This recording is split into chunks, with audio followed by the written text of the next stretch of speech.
Hello everybody, and welcome back to another day of the Dota 2 Champions League, where we have Virtus.Pro facing off against Team Liquid. Both teams have been looking a little bit hot and cold of late. My personal favorite, Virtus.Pro, have been, from the CIS scene, have been looking a little bit better of late than they have in the past. And I'm hoping to see one hell of a game, and we're already, since we had such a long intro, I hope you guys enjoyed that, that whole prize pool presentation. That video is just awesome. I can't believe that we're still being able to talk about that. Hopefully we're going to get all the way, everybody buys the tickets, and we get all the way to determining where that LAN event is going to be at, because that is exciting stuff. But let's get straight into it, guys, where I can go ahead and welcome in my play-by-play man for today is going to be Ayesee, as we have the draft already pretty underway.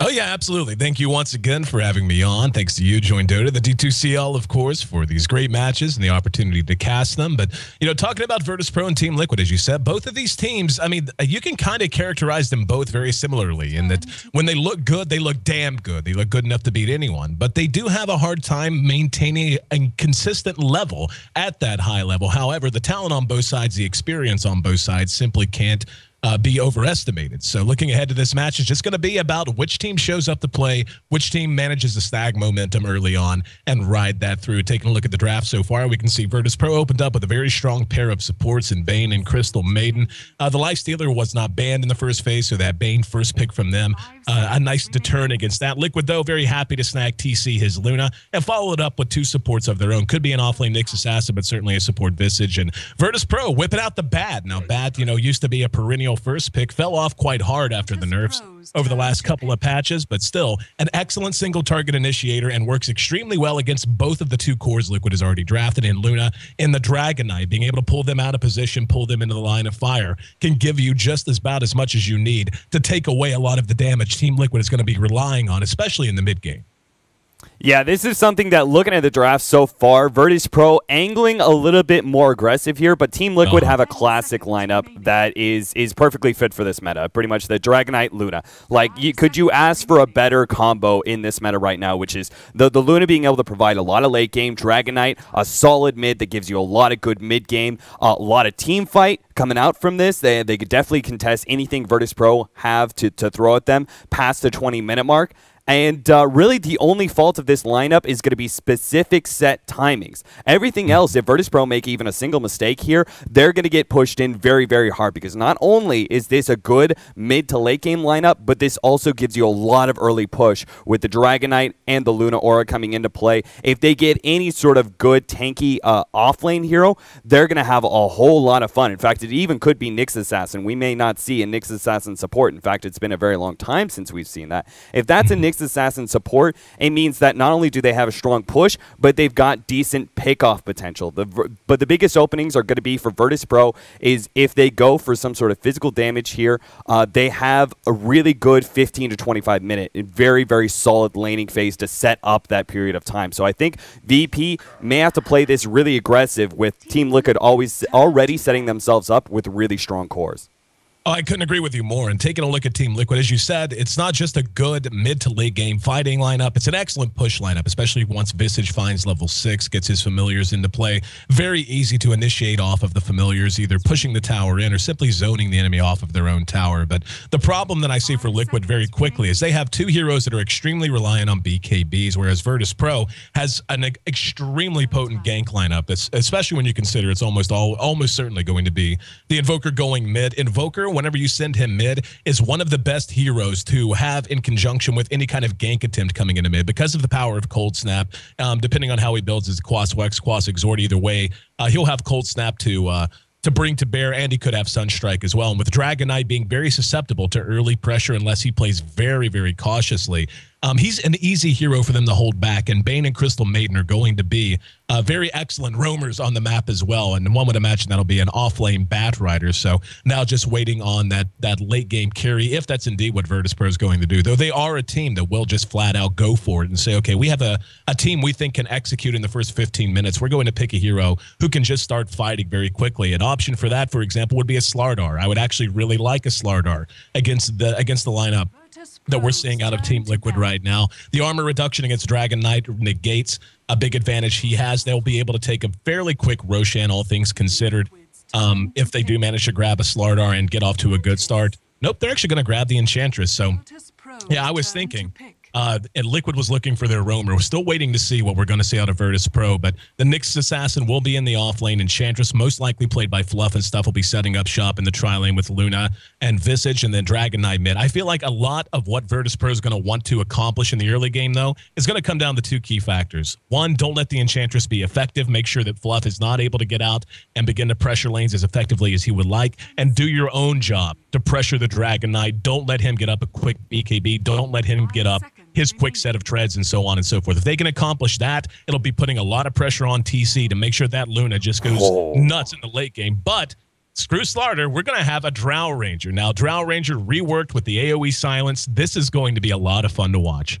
Yeah, this is very, very interesting because Drow Ranger has not been seen a whole lot. However, everybody's pretty much agreed that the new ability of silence has given her a lot more viability, because it's always been, if you pick up a Drow Ranger, what happens when somebody gets the initiation on you? Because Drow Ranger has very, very little way to be able to defend herself, and if she just tries to man fight that, she loses a large amount of her agility. So any sort of melee hero that has initiation, very, very strong here. But look at Team Liquid. They don't have that sort of initiation here. I mean, until Nyx Assassin gets a Blink Dagger, that is just never going to be the case. They're always going to have this sort of like slow push that's going on. They don't have early pressure. The Enchantress gives them a little bit extra there, but they have more of this 20 to 30 minute push, and it's also very slow. It's not like it happens in an instance. You see this roll coming to you. The Dragon Knight pops his ultimate. Luna looking strong with the BKB and her ultimate ready to go. They sort of advance on a tower.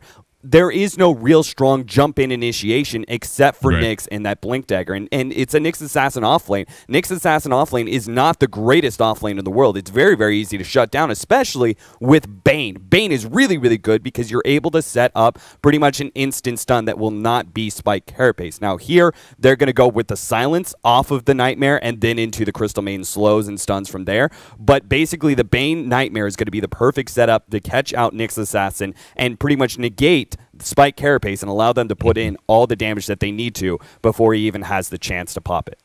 Yeah, no, you make a great point, and it was actually a point I was going to make as well. When you look at what Drow Ranger is going to bring to you and the way she's going to work with this team, and with the Nyx Assassin in particular being the only particularly solid form of single target or multi-target if it's a well-shot impale initiation, that's a big challenge for Liquid to overcome. It means they're going to have to rely so much on pure positioning advantage if they want to take advantage of VP. However, VP has unbelievably good counter initiation and the silence, as you said, depending on how God builds. He'll have Tornado EMP to break these fights apart if they are initiated upon. They're going to have the Bad Rider who can lasso one of those two cores in the Luna or the Dragon Knight and bring them back. And you have Fiend's Grip from Bane. We talked a bit about Bane, but we haven't even really gotten into the importance of that against these two heroes. Dragon Knight in Elder Dragon form is a ranged hero, but I mean his range is not spectacular at that point. And Luna, of course, kind of a melee and a half hero. Her attack range is quite small as well. So these are heroes that are going to have to be up in the mix and are going to be very susceptible to NS so long as his positioning is right and so long as he does avoid that early initiation. But even if he's caught out, even if VP does not have that initiation, so long as they're very quick in their reactions and very quick in their communication, they'll have every opportunity they need to counter initiate, reset these fights, and try to take them on their terms. I also really like how the Drow Ranger is going to work against these heroes in terms of just being able to burst them down in the mid game. I mean, she's not considered a bursty hero by the, in any traditional way. But once she hits level 6, takes her ultimate, and gets all of that bonus agility, yeah, she hits hard and she hits fast. It damn well feels like physical burst. Oh, no. We've been watching this on screen for a little while. Basically, Batrider came in, Virtus.Pro. They had the Batrider Firefly over the cliffs and trying to get in sneaky ward real quick to block out the medium camp. Now, the fire was still on the ground, so Liquid realized what happened. They just misplaced their counter wards. I mean, this last ward that they placed is just barely off the mark. It's just centimeters away. So very, very unfortunate. This means Batrider has a big advantage now. Not only being able to stop that medium camp, that's a little bit of farm that's going to be missing for the Enchantress, but the biggest thing is being able to see those rotations. Yeah, exactly. And like you said, and this is just one of those challenges in counter warding.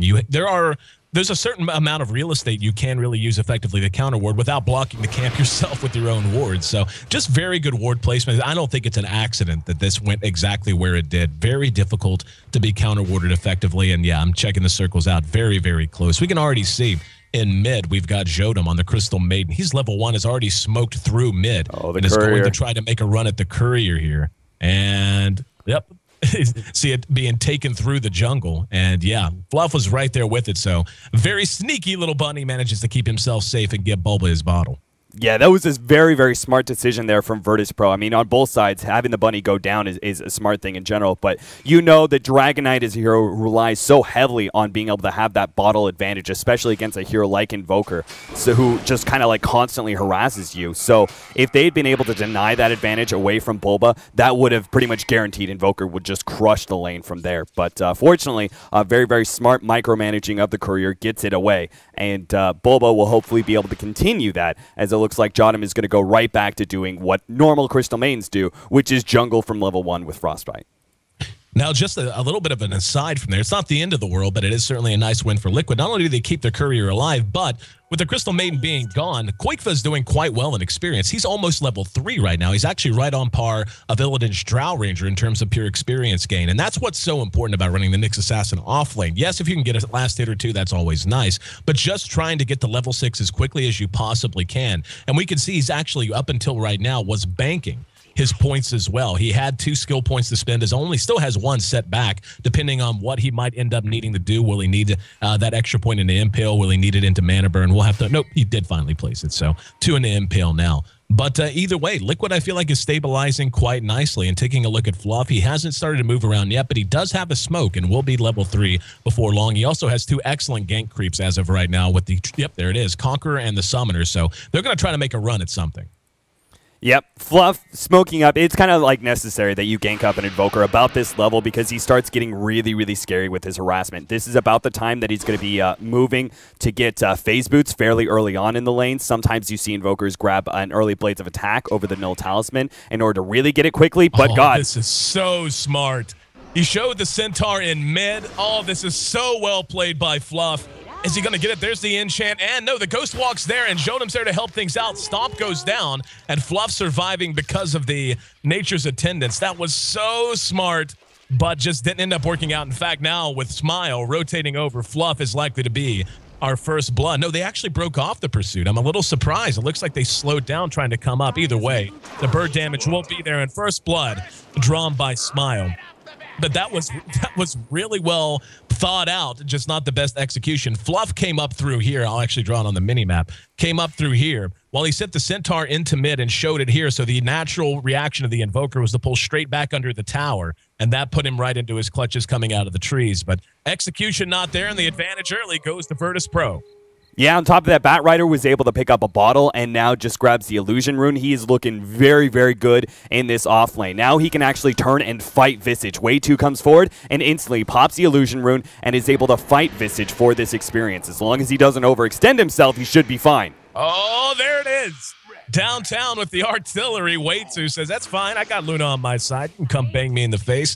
And that's honestly kind of a silly death to feed off. I mean, you really just can't take too many chances against a Visage tri-lane, and that's why. Just because if you get at all low, give up too much damage, the ability to just bust you from long range with Soul Assumption is huge, and they're going to dive in. They're already back behind the tier 1, and we can see he has to spend a bottle charge just to try and get himself into survivable shape. They're dragging creeps all the way over towards the Dire Side Secret Shop, but they also have a rotation over from Fluff, so Smile not out of trouble yet. Fluff anticipating some help from the north, but not coming. And finally, Smile takes to the air with Firefly. Now, Wei-Tsu could be in some trouble and eating a bit of damage, but Smile has to turn and get himself back to safety. So a lot of damage traded on both sides. This tower down to about half health. TC, though, managing it quite well. Fluff ends up killed as Jodam rotates in and manages to catch him with the Nova and the Flame Break, enough to burst him down. So Virtus.Pro takes a bit of a marginal lead. A lot of damage done to this tower in the meantime, though.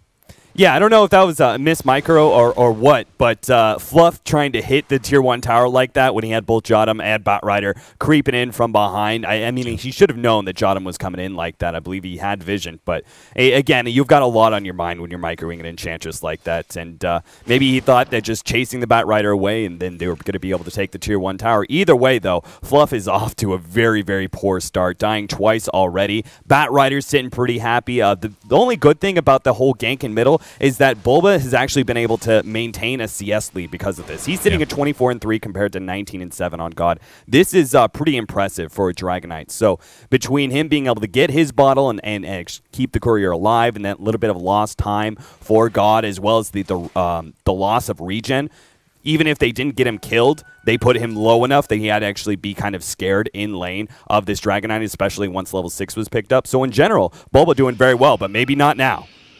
And here comes Smile.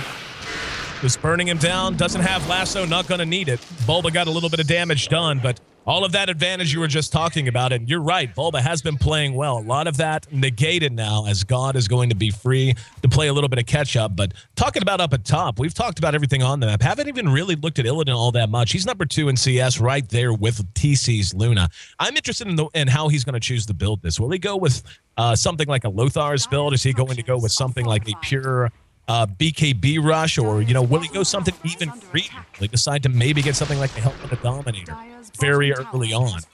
The options are definitely available to them, but it's going to come down to the way the pace of the game shapes up as we now get closer to the 10-minute mark. Right now, in terms of gold, we're right on top of the 0-line experience, though. Bit of a slight lead going to Virtus.Pro, but certainly anyone's game.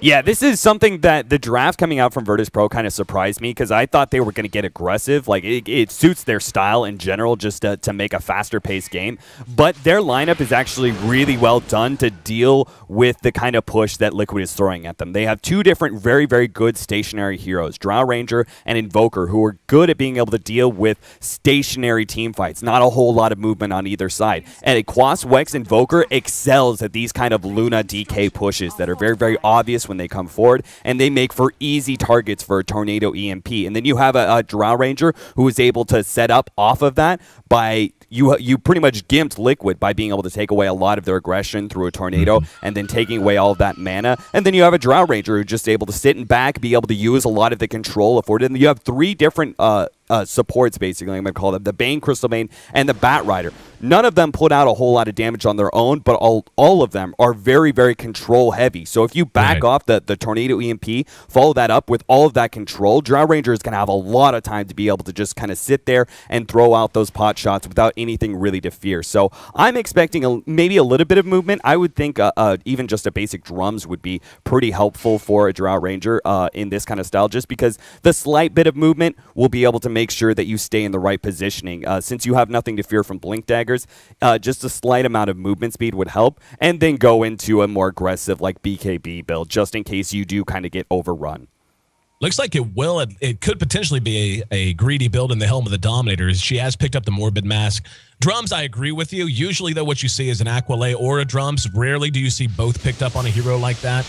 Here in mid, Bulba going to be eating the EMP, so he's now out of mana. Jodem shows his face as well. They actually thought about ganking Bulba, smoked all the way up to the ridge line of the Radiant Side Ancients, then decided to back off of that. But just as an ancillary point to continue to build on what you've talked about in terms of all of the ways Virtus.Pro has to deal with Liquid strengths, they actually have a surprising amount of split push. You take a look at God, he is not going an Exort build, but having the Drow Ranger, and depending on what she wants to build out later on, she is excellent at just split pushing a tower. So if they want to dodge fights, they're going to have the ability to do that fairly effectively. God can even join into that, even though he is not going with Exort. Just his ability to buy time and create space if and when they're reacted to allows them to retreat very effectively as well. So Virtus.Pro right now, I feel like they're in great shape up at top, though. NS going to be brought down near the side shop, so that gets Liquid back on the board, making 3-2. Yep, very, very simple smoke gank. It's so easy when a Dragonite rotates out of lane for you to get that sort of instant stun. And a support hero like Bane can do nothing about that. But what's important about that pickoff is it gives them the positioning and the room to be able to take a tier 1 tower. Virtus.Pro, they can try and rotate in. In fact, you see God trying to make his way up there with the Tornado EMP right now. But it almost feels like it's a little bit too late. That the jump and grabbing a support like that, that's good. What's better is the positioning you get on the map at being able to start beating down that tower very, very early on. And with a pusher like Dragonite mixed in with the Enchantress as well, you can take towers very, very quickly. You can see it's already down to 400 health before God is in a position to be able to defend and throw down teleports. Bottom, though, we have Illidan. Caught out. in bottom, and NS there to try and disjoint things a little bit. Illidan still going to be picked up by the Eclipse, and now NS, trying to be a hero, is about to join his buddy out in the morgue. So nice effort from him, way overcommitted though, in trying to save his buddy. Throwing the Nightmare, then saying, hey, you're on your own from there, might have been worthwhile. So a big turn of events now as Liquid, within 30 seconds of each other, managed to take their first tier 1, bringing down, or excuse me, their second tier 1, bringing down the tier 1 at top, as well as getting a very high priority pickoff on Illidan. And Illidan did spend his money. I mean, he's got Accolade Treads and his Morbid Mask, but for the most part, Liquid fighting back quite effectively. Now taking a look at Bulba, he will be flat rushing the BKB. Definitely feel like that's the right choice, whereas Luna is actually going a greedier build. She's got an Ogre Club and a Morbid Mask. Can decide to finish the Helm of the Dominator depending on their positioning, but with Bulba rushing his BKB, they have a nice window of opportunity. If Luna's able to get hers up at a good time, at the same time Bulba gets his, they can just try to break the back of Virtus.Pro very early. Yeah, they're going to need to be able to have the positioning, the map advantage of being able to take all those tier 2s. So I think it's smart getting those big team fight items, early BKBs up quickly, so they can just 5-man down towers before the Drow Ranger and the Invoker start really getting up that big amount of damage that they could split push. Now, they did, the top tower was denied earlier, so that's a bit of a loss of gold that Liquid is kind of depending on, but obviously it was worth it in the huge advantage they gained from bottom. God just was able to split push a tier 1 tower like that, and that's an example of what you were talking about, their ability to split push with the Drow Ranger and the Invoker. Both of them are pretty damage heavy, so that's going to be the way VP try and keep in this game. I don't think they can actually turn and fight a lot of these tier 1 and tier 2 pushes. They'll be able to slow them down, of course, with the Tornado EMP, but Drow Ranger won't really be that big of an advantage just yet. So I think for the most part, they're going to be split pushing and for at least until like the 25-minute mark. If Drow Ranger is able to free from here on out for the next good 13 minutes, then I think she'll have enough farm to be able to, for Virtus.Pro to actually turn and fight a lot of times. Now, Smile had his eye on Fluff and decided to back off of it. And now looks like they may want to dive TC. TC, a pickoff on him would be huge right now. He's just short of his Mithril Hammer, sitting at about 1,500 gold. But I'm a little surprised Smile didn't just go for it there. NS was on the way, and NS is level 6, had Fiend's Grip if they wanted to secure the kill. I guess maybe worrying about their retreat afterwards.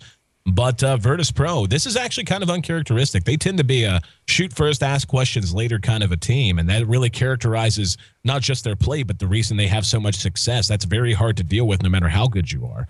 As it stands, though, everything kind of stabilizing, a few faces being shown in mid. Very close game. 500 gold separates the teams, 1,000 experience as well. So definitely, as we get closer to the 15-minute mark, the next 10 minutes after this are really going to tell us a lot about how the complexion of the mid game is going to end up shaping out. And really, neither of these teams, I mean, Luna, obviously the best late game carry on the board right now. Having her gives you a certain sense of comfort if you're Liquid.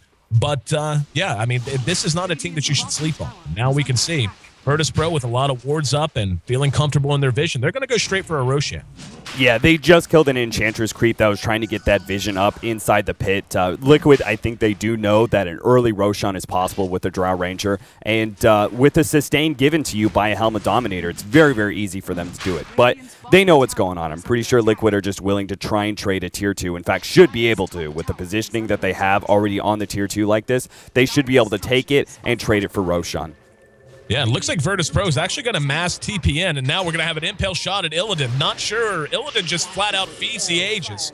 Maybe he's just trying to delay the drop of the tower. Fluff going to be caught with the Fiend Script. That's an odd target for him to select. In the meantime, TC is going to be lassoed. Big kill there. Behind that, we see Fluff makes it away. Had some help from Quakefa, and even though he was Fiend's Gripped, they're unable to bring him down. It ends up being a 1-for-1 trade.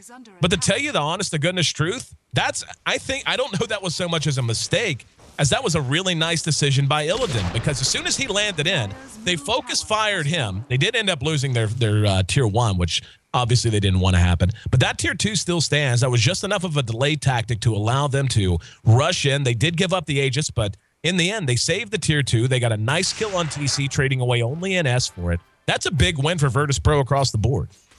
Yeah, Liquid did do a small amount to be able to mitigate it by being able to pick off the Bane and then also grab the tier 1 in middle. So that was good by Liquid, seeing the outcome of that whole entire team fight and going, okay, how do we make up for this? Well, we just back up. right? We save the rest of our heroes. We lost Luna. That sucks, but the rest of our heroes get out, and we take a tier 1. I mean, that was a really good decision by Bulba.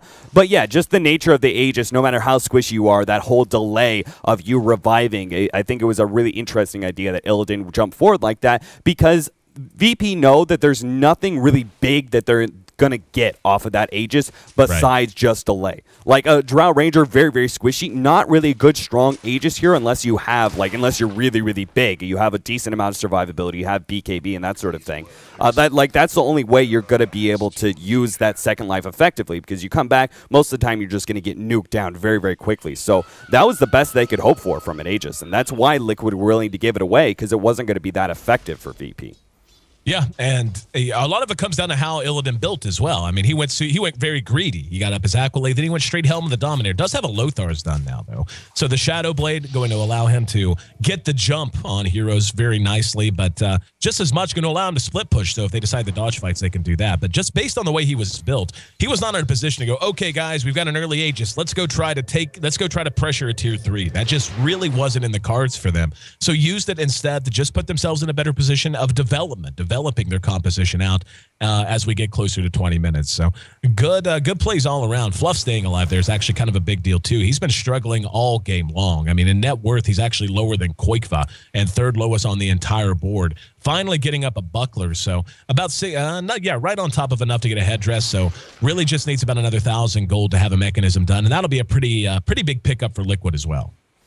Yeah, there were 2 different big pickups in the last 2 minutes coming out from both teams. Liquid have a Blink Dagger up on their Nyx Assassin. So that is huge. Quite fun now being able to have that initiation in team fights will give them a really big opportunity when they go for these tier 2 pushes. Now, they're probably not going to go for it until they have BKBs up, but when they do finally have the opportunity to push tier 2s, they now have initiation on Illidan. That being said, Virtus.Pro can now go really, really aggressive with split pushing with ganking now that they have a Shadow Blade. Like Drow Ranger, you have that sort of damage, can just tear apart TC like this. They're feeding God. That's the second solo kill God's had basically for free. And we're going to have a Fiend's Grip on the TC. That's huge. Illidan getting the kill there along with NS. That is what will kill you if you're Team Liquid right now. As of right now, they should feel much more comfortable in their late game. So they should be able to say, you know what?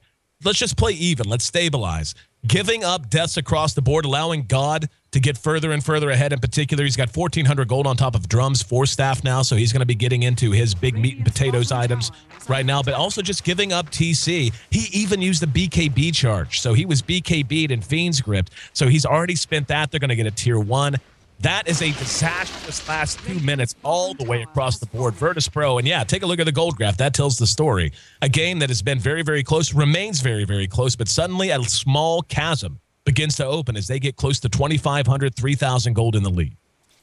Yeah, this is something that Virtus.Pro, I didn't think they were going to do this, but abusing the timings of a Luna, right? Before you pick up that BKB, or even as BKB is picked up, before the 5-man really starts, Virtus.Pro can do a lot of, many lineups can do a lot of pickoff. I didn't think VP were going to go this aggressive early on with a Drow Ranger, with an Invoker. I thought their lineup was a little bit more stationary, but hold on, we have initiation. Impale caught 2. We're going to have NS trying to make his way around. Nice run from Bulba. NS managed to survive a little bit longer, but Bulba's been lassoed. The damage is there. They bring him down. Freezing Field does a bit of damage. Jodam does manage to cancel it, though, and get himself back to safety. So Virtus.Pro going to be happy to retreat. But once again, these are just not good trades for Liquid. They kept their tower up. They gave up a little bit of damage, but the initiation was solid. Koika landing a 2-man impale, caught the targets he wanted to catch, but they end up trading Bulba for NS. You don't want to be giving away one of your cores for a support just to defend a tower. Every time that happens, you're just giving more momentum to VP, more experience, and emboldening them to take control of the map and to just reset and get ready to do it again. And with Bad Rider picking up his boots of travel, at this point, Smile really could just go start being a terror across the map. It looks like Koikva, but with silenced out, they don't even need the Bad. Just look at how hard Illidan is hitting right now. Yeah, if Liquid don't start grouping up soon and forcing fights at tier 2s on Virtus.Pro's side, they're going to have a really, really rough time. I mean, they just have this constant push because not only are you talking about the Drow Ranger picking up a very, very aggressive ganking item that isn't very good at team fights, but you've also got the Invoker with this max movement speed who is very, very good at finding single target pickoffs like Fluff right here. Fluff just has to preemptively pop, but it's going to be Way2 who goes down instead. Way2, that's called super dead. Never had a chance, and as of right now, Smile's going to be a little bit jealous. Every time he shows up to be part of these kills, he basically blinks in just to watch Illidan just continue to blow the face off of whatever target he happens to be looking at. 10-6, a relatively low kill count, but the big momentum is completely in favor of Virtus.Pro right now. And the whole time, God just continues to farm up. He's picked up his ultimate orb, so one would imagine it'll be a Scythe of Ice on the way. But this is where that push comes in. They have to account for God, even though he didn't go a pure X orb build. His power to push is just so huge, but in the meantime, Illidan pushing elsewhere has the ability to escape. Or if they try to engage, they have to deal with that mass amount of damage output. And as it stands, Liquid, honestly, this game is beginning to feel like it's getting away from them a little bit. Not to say they don't have the tools and certainly the personnel with the Luna and the DK to put themselves in a good position after a one fight or two. But they need to do that now. They're really running out of time to just continue making bad trades without getting too far behind. Yeah, now with the gem being picked up by NS, Virtus.Pro, their whole idea is just to be able to take control of Liquid's all of Liquid's farm. Like, every single place that TC goes to farm is going to be interrupted because VP are going to get very, very aggressive. They're going to try and shut down all of this extra bit of farm that TC's trying to pick up. And without extra damage coming out from Luna, without extra bit of farm, you know, level 3 ultimate, that sort of thing, they don't really have a big advantage in team fights like they were supposed to. Virtus.Pro are just doing an amazing job shutting them down. And it goes back to this whole entire lineup is built around a meta that has sort of died. Like, Shadowblade Gaming in general has fallen off hugely ever since Shadowblade received that whole nerf where it pretty much allowed you to either escape or initiate and not both. But Virtus.Pro are playing this game that many people aren't being able to used to seeing in the last 2 or 3 months because most of the time we're dealing with more 5-manning push lineups or ganks that are more smoke-oriented and not with Shadowblade. It feels like Liquid just haven't really adapted to Virtus.Pro's game so far. Virtus.Pro getting in a position, Smile taking a look around, knowing there's no vision, no gem. TC's got his chin way out there. He's just separated enough. Here we go, TC. Going to be bursted down, and Smile may end up dead because of it. They got to bring him down quick. No, they actually managed to turn it around. Well played by Liquid, as they just absolutely took it on the chin and were happy to re-engage. Illidan unable to burst them down fast enough. Way2, though, now he's the target. In the meantime, we see the bat drop in the woods. Jodam, very low health, pop with the Urn Charge. Fluff going to pursue him out. Bulma being tied. It forced the pop of BKB to the north. But now, God, even though he eats the Dragon Tail, he and Illidan should be able to bring down the Dragon Knight, and they do. So it ends up being a 3-for-3 trade, but God's about to make it a 4-for-3 as he's right on top of him, has Cold Snap ready whenever he wants to use it, and will go ahead and do so now. So Fluff ends up dropping again. And Fluff has really not felt like much of a factor in these fights at all, even since the mechanism has come up. Just really hasn't been all that effective across the map. But again, look who survived for Virtus.Pro, look who dropped. Even aside from the numbers, the fact that every single fight, it's Illidan and God who are coming out alive, while every single fight, TC dies and Bulba dies. And, you know, these trades, you know, even if they had broken even there, which they certainly didn't, still the wrong way to be prioritizing your targets. Virtus.Pro beginning to open up a very large lead now, getting close to 7,500 to the advantage and near 5-digit lead in terms of overall experience. And we're only 25 minutes into this game. Yeah, now that Illidan has that BKB, it's going to be so tough for Liquid to come back because now there's no chance of being able to initiate on Illidan because they don't have any sort of jump instant stun. If Illidan is fast enough, he'll be able to see the blink in from Koifa and be able to pop BKB before the Impale. And you compare the damage output of a Drow Ranger to a Luna right now, Luna with just a BKB is completely dependent on the ultimate. So if you have BKBs up on the other team, most of your damage is kind of negated. And if you have a carry that is able to output more physical damage than a Luna can, Drow Ranger is a perfect example. And normally you look at like the big melee heroes like Slardar. You pointed out him because he's a very, very good hero that is able to be decently tanky, get on top of a Luna, and put out a large share of physical damage through his minus armor. Drow Ranger is one of the few range carries that is able to out DPS a Luna like this and just sort of burst her down with physical damage. Liquid, what they aren't doing right now, they're not picking up a gem. They're not picking up counter wards. They're not actively trying to stop the Shadow Blade game. Like, they had this whole entire counter gank set up on Luna. They baited Luna out. But Virtus.Pro just came forward with the Batrider, saw everything that was going to happen, and planned it out beautifully. They're just like, all right, as long as we actually kill the Luna or get her low enough with the Batrider ultimate, keeping her in place, right? We just put her low enough. That way, when she does get out of the leash, she pops her BKB. She's still low enough that she's going to die to the Drow Ranger. You know, it was just a very, very easy, planned-out team fight for Virtus.Pro. And it was very, very unlikely that no matter how well Team Liquid played it, that they were going to come out on top from that team fight. They just need to be way ahead of this Shadowblade Gaming. And as it stands right now, I think it's too late. I think that with the BKB up on Illidan, now with an Aegis as well, they're so far gone. But maybe they can make something happen with a desperate play like this, going for trades. This is not a trade I think they're likely to win. Look at Illidan just going to absolute town on this tier 3. They do pop the glyph finally. Problem is, they have to retreat. They're going to get Bulba. Oh, this is a huge pickup for them. Bulba dying for absolute free. They don't manage to get the tier 3, and they do manage to ward away Illidan, who throws out the silence to secure his own retreat. But that didn't even cost him his Aegis. It might, by the time all's said and done, though, as he has been spotted out. So hanging around maybe a little bit too long. And yeah, they're going to get him twice. So this is going to turn out to be an all-right trade for Liquid, as they already brought down NS. NS just trying to do, or Illidan trying to do what damage he can. But all in all, not a bad set of engagements there for Liquid. But still, you pretty much hit the nail on the head. I mean, Luna has picked up her Manta style now, so she's going to be much more of a combat threat. That kill on Illidan actually is a bit more important than I even thought it was, just because she was so close to her Eagle Song. She will have it up when she does respawn, but one would imagine that's going to be where she's going. I mean, a Manta style certainly an option as well, though. If she were going to do that, she probably would have already picked up a piece of it, probably gone Yasha. So I would imagine looking for the Eagle Song on the way to a Butterfly. But now Scythe of Ice is up on the Invoker as well. And, you know, the two words that come to mind are critical mass. I mean, Liquid is certainly fighting back, and they took a good engagement there. But I do feel like Virtus.Pro has hit that point of critical mass where, barring some big, big plays from Liquid, they're just a little too big to be stopped by just going even or trying to trade 1-for-1. Mm-hmm. Well, it looks like Illidan, he actually picked up a Daedalus, so looks like he's going to be going for that mass, that just sort of straight damage. So if he can get a good crit proc off on the Luna, she's pretty much done for from there. Even with the BKB, like, you can't protect yourself against that kind of direct physical damage. So Bulba may get ganked up here at top, though. Big kill. Showed him right there to follow it up.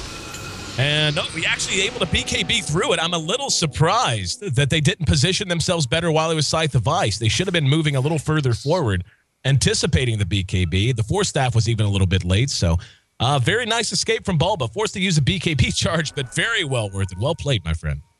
Yeah, Koifa almost got caught out there. He ran into the Invoker, who does have a gem right now, so that was a little bit dangerous, but still, Liquid, I think that was what happened in that their attempt to go base race pretty much against Virtus.Pro. That was a really, really risky maneuver, but I think it turned out beautifully for them. Somehow, basically a small error by Illidan, the fact that Koifa was able to get his initiation, hit a double impale before the BKB was popped by Illidan, allowed them to get not just Illidan, but also the Aegis on top of that. That was a huge pickoff for them. With the Aegis, Virtus.Pro had a team fight advantage that they could just 5-man up to Liquid. And even though Liquid have this really good team fight lineup that is centered around some auras, centered around some big tanky heroes and a lot of team fight abilities, even with that, Virtus.Pro with an Aegis advantage on a pretty farmed Drow Ranger should have been able to take a team fight. But now that that's down for VP, and they didn't trade horribly for it, like Bulba in exchange for support for support and Bulba in exchange for Illidan, that's a good trade. Liquid have an opening here, but it's going to depend pretty heavily on pretty much the next team fight. Like, Liquid have to get aggressive and have to be able to go forward now before the Drow Ranger finishes up that Daedalus and is able to get that big crit off. Because once you have that crit, I still don't think that Liquid have strong enough initiation to be able to get onto Drow Ranger before she decimates the Luna. And once your Luna is gone, there goes all of your damage for Liquid. Really, it's the Blink Dagger heroes that are becoming much more important on both sides at this stage. We're up to 30 minutes. Liquid did manage to hold it together and not only stop the bleeding, but actually make up some ground as well. They were just about 7,500 gold behind, now about 5,000 gold behind. Taking a look at the net worth, we can see, though, the top four, 3 belong to Virtus.Pro, and Bulba trailing quite a bit behind everyone.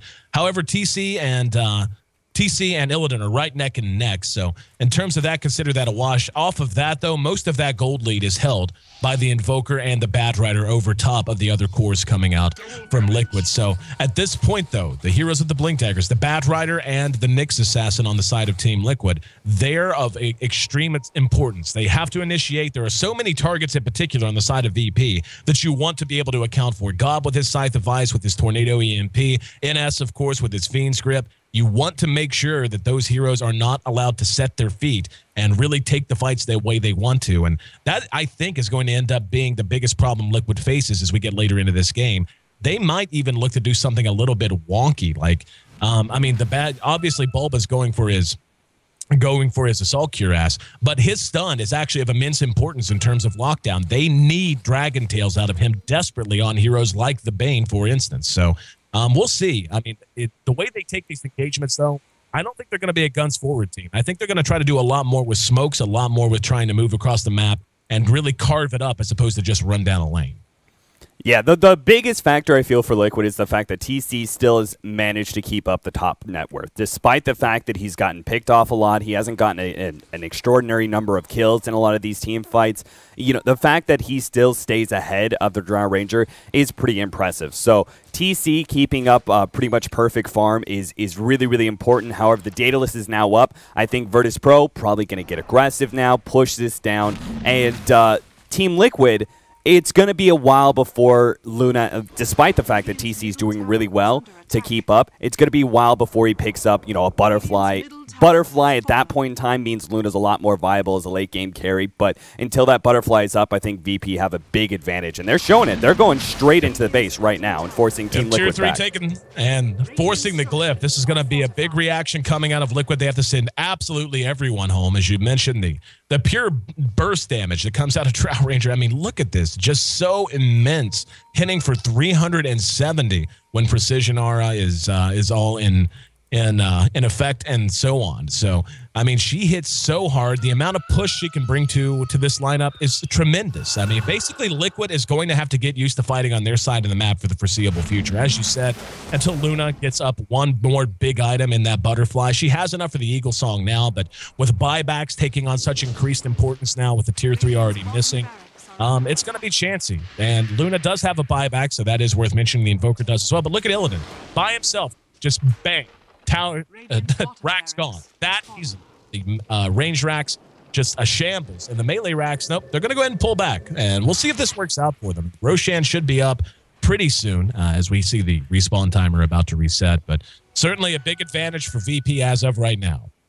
Yeah, the most important thing that Virtus.Pro have done is when they see Team Liquid grouping up and pushing in, they always go for a counter push. And what's important about that is oftentimes people freak out and they go, oh, they've got this pushing lineup, right? They have Luna Aura. They're going to be able to, you know, push faster than us. Or maybe we have an advantage, so we shouldn't let them trade racks for racks or anything like that. But the important thing about Team Liquid's lineup is it's the one that capitalizes off of winning a team fight. So if you actually fight Virtus.Pro, if they fight a team fight on their side of the map and lose, it's a huge turnaround for Liquid. However, Virtus.Pro force the issue on Liquid's side of the map and go, go ahead, let's have a team fight in your base. If they win, they get so much off of it. If they lose, Team Liquid don't get the opportunity to actually be able to take a rack. So forcing Liquid back every single time to have the team fight on their turf, if it does occur, is the most important, the biggest key thing for Virtus.Pro, and they're doing that wonderfully. I mean, forcing all of Liquid back,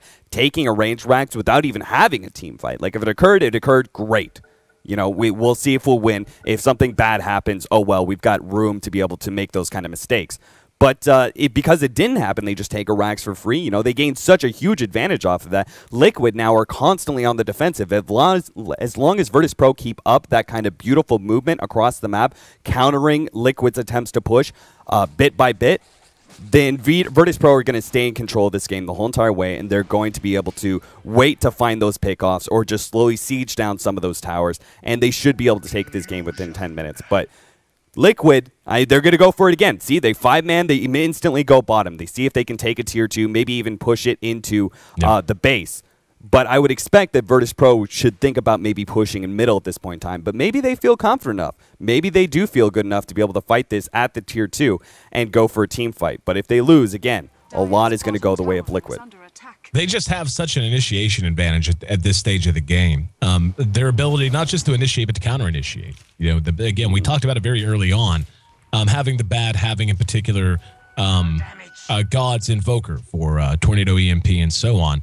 And having, of course, the Scythe of Ice. Like, they just have such a huge advantage in terms of pure lockdown. And with TC still lacking that all-important butterfly, and I would imagine an MKB will be the next pickup for Illidan. It certainly should be. I mean, it's just an anticipation item and certainly going to add a lot to his damage. But it looks like they're happy to just play patiently. They want the Aegis before they try to do much of anything else. And Liquid being forced to 5-man around just to keep themselves safe, this is a risk that Virtus.Pro can really afford to take. And, you know, we look at the gold, we can see, I mean, we're getting late enough that the gold advantage is beginning to not matter nearly as much, but it's still considerable. You're talking 10 Gs across the board in both categories.